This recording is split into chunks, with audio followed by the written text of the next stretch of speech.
a gente vai mergulhar na história de um dos lugares mais fascinantes e, ao mesmo tempo, perigosos do planeta.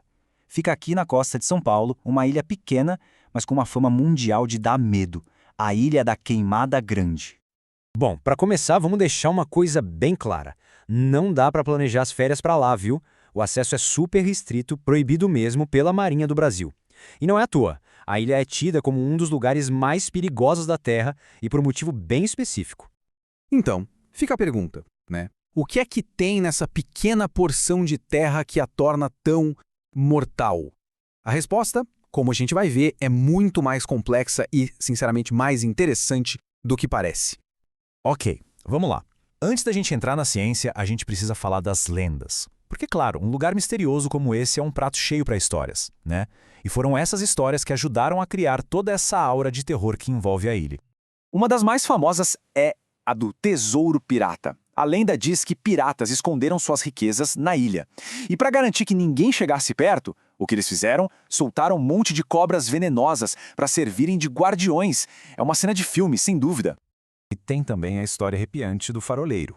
Dizem que a última família que cuidava do farol teve um fim trágico, atacada de noite por cobras que entraram na casa pelas janelas. É o tipo de conto que alimenta pesadelos. Agora, aqui a gente separa o mito da realidade. Não existe nenhuma evidência de tesouro pirata. A origem das cobras é outra história, totalmente geológica e evolutiva. E o faroleiro? Bem, o farol foi automatizado lá para 1925 e não existe nenhum registro oficial desse ataque fatal.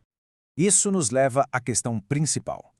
Se não foram piratas, nenhuma tragédia isolada, qual é a verdadeira explicação para essa população de cobras tão famosa da ilha? A resposta, claro, está na ciência. A história real é, na verdade, uma saga fascinante de geologia e evolução.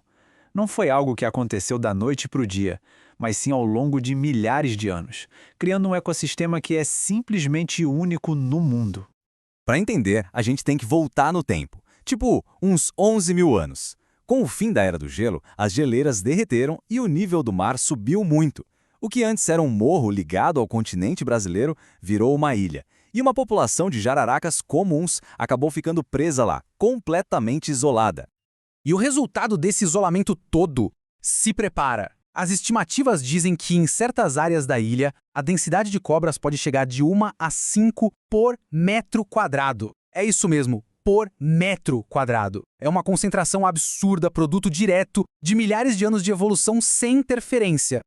Esse processo todo foi impulsionado por 3 fatores principais. Primeiro, sem predadores naturais na ilha, a população de cobras explodiu. Segundo, com pouca comida no chão, a única fonte de alimento farta eram as aves migratórias. E isso criou uma pressão evolutiva imensa. Ou elas se adaptavam para caçar essas aves, ou simplesmente desapareciam. E foi essa adaptação forçada que deu origem a uma espécie totalmente nova. A grande estrela dessa história, a jararaca ilhoa. Uma caçadora perfeitamente ajustada ao seu ambiente isolado. O nome científico dela é Bothrops insularis. E ela é uma espécie que a gente chama de endêmica. O que isso significa? Que ela só existe ali, naquele pedacinho de terra, e em nenhum outro lugar do planeta. É um produto único e insubstituível da evolução. Para conseguir caçar as aves, a jararaca ilhoa desenvolveu 2 adaptações cruciais.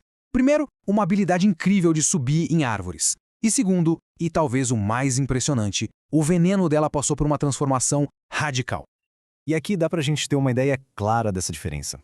O veneno da jararaca ilhoa é considerado até 5 vezes mais potente do que o das suas parentes do continente. E não é só mais forte, ele age de um jeito diferente e por um motivo muito específico. A lógica da evolução é perfeita. Pensa bem, se uma cobra pica um pássaro e ele ainda consegue voar alguns metros antes de morrer, a refeição está perdida. Por isso, a seleção natural favoreceu as cobras com veneno mais rápido e letal, que garantia que a presa caísse ali mesmo, no local da picada. Isso tudo nos leva à situação de hoje. A ilha não é apenas um lugar perigoso que deve ser evitado. Na verdade, é um tesouro científico que precisa ser protegido com o máximo rigor.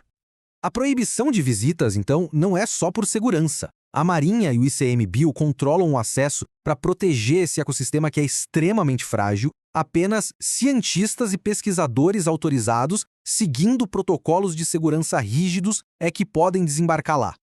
A ilha funciona como um verdadeiro laboratório vivo. Permite estudar evolução acontecendo em tempo real. O veneno único da jararaca ilhoa, por exemplo, tem componentes que são estudados para desenvolver novos medicamentos, até para problemas do coração. E claro, essa proteção é a única forma de salvar uma espécie que, se desaparecer dali, estará extinta para sempre. E assim, a história da Ilha da Queimada Grande, que começa com lendas de piratas, nos leva a uma reflexão profunda sobre a força da evolução.